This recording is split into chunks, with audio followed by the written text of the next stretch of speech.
Meet Toby, a little turtle with a big dream. His shell was the size of a dinner plate, his legs stubby and strong, and his bright, curious eyes constantly scanned the world around him. He lived a peaceful life in his pond, surrounded by cattails and lily pads, where he spent his days swimming slow circles, basking in the sun, and munching on algae snacks. For most turtles, this was paradise, but not for Toby. You see, Toby had a peculiar obsession. He wanted to fly. It wasn't just a passing thought or a fleeting wish. Toby spent hours watching dragonflies dart across the water, their iridescent wings capturing the sunlight like floating jewels. He admired sparrows as they swooped and dived playfully above the pond, chirping high notes that seemed full of freedom.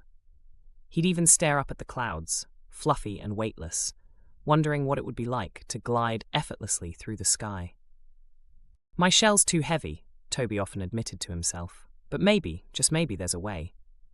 And so Toby began his quest. He met with the wisest creatures in the pond to ask their advice, starting with Gerald the great blue heron, who was known for his graceful flights.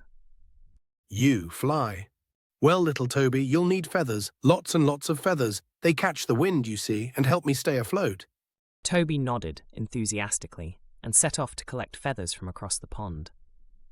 He gathered sparrow feathers from the sand, plucked a stray goose feather from the shallows, and even stumbled upon one of Gerald's plumes near his favourite fishing spot.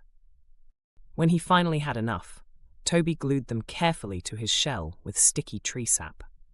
With his shell now a feathery masterpiece, Toby climbed to the highest rock he could find, took a deep breath, and launched himself into the air.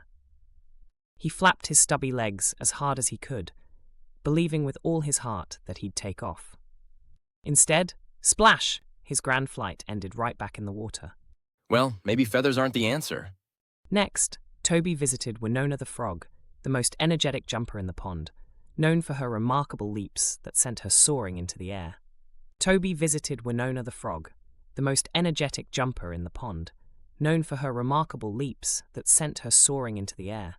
"If you want to fly, Toby," Winona croaked, "you've got to jump. Use your legs like springs and bounce, bounce, bounce till the sky is yours." She demonstrated by leaping onto a lily pad, high above the pond's surface. Toby nodded again, determined to master the art of jumping. He stretched his legs, dug them firmly into the mossy ground, and tried to leap. He jumped. Well, sort of. Toby managed to bounce a few inches into the air, just enough to flop onto his back. Winona scratched her head sheepishly. Maybe flying just isn't in your skill set." Still, Toby would not give up. His dream wasn't silly. It was his calling. And besides, anyone who ever dreamed big had to fail a few times before they succeeded, right? Finally, Toby approached Luna the butterfly, a gentle soul who fluttered near the pond's edge. Her wings were painted in shades of gold and orange, glimmering like fire. "You really want to fly, Toby?" When Toby nodded, Luna smiled. "Sometimes the trick isn't in copying others. Maybe it's about finding your own way to fly."